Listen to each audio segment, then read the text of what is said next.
ಪಾಠ ಎಲ್ಲ ಕವರ್ ಆಗೋ ತರ ನಾವು ಈ ರೀತಿ ಕೆಳಗೆ ಬೀಳ್ಬಹುದು.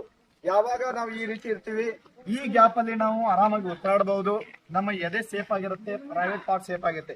ಯಾರೋ ನಮ್ಮ ಮೇಲೆ ಬಂದು ಬಿದ್ರು ನಾವು ಯಾವುದೇ ಕಾರಣಕ್ಕೆ ನಮಗೆ ತಲೆಗೆ, ಎದೆ ಭಾಗಕ್ಕೆ ಮತ್ತು ನಮ್ಮ ಪ್ರೈವೇಟ್ ಪಾರ್ಟ್ಗೆ ಪೆಟ್ ಹತ್ತಲ್ಲ. ಆವಾಗ ನಾವು ಸೇಫ್ ಆಗಿ ಏನೋ ಒಂದ್ 2 ನಿಮಿಷ ಎಲ್ಲರೂ ಬಂದ್ ಮೇಲೆ ಬಿದ್ರು ನಮ್ಗೆ ಉಸಿರಾಡಕ್ಕೆ ಜಾಗ ಇರುತ್ತೆ. ಆಮೇಲೆ ನಾವು ಸೇಫ್ ಆಗಿ ಎದ್ದೇಳ್ಬಹುದು. ಆದ ಕಾರಣ ಯಾವುದೇ ನಾವು ಜನಸಂಧಿಯಲ್ಲಿ ಕೆಳಗಡೆ ಬಿದ್ರೆ, ಜನ ನಮ್ಮ ಮೇಲೆ ಬೀಳುವಂತ ಪ್ರಸಂಗ ಬಂದ್ಬಿಟ್ರೆ ನಾವು ಇಮಿಡಿಯೇಟ್ ಆಗಿ ಈ ಪೊಸಿಷನ್ಗೆ ಬಂದ್ಬಿಡಬೇಕು. ಓಕೆ, ಈ ರೀತಿ ಕ್ರಂಚಿಂಗ್ ಪೊಸಿಷನ್ಗೆ ಬರುವುದರಿಂದ ನಮ್ಮ ಮೇಲೆ 4-5 ಮಂದಿ ಬಿದ್ದರೂ ಸಹ ನಮಗೆ ಯಾವುದೇ ರೀತಿ ತೊಂದರೆ ಉಂಟಾಗುವುದಿಲ್ಲ. ಇದರಿಂದ ನಾವು ನಮ್ಮ ಜೀವವನ್ನು ರಕ್ಷಣೆ ಮಾಡಿಕೊಳ್ಳಬಹುದು. ಧನ್ಯವಾದಗಳು.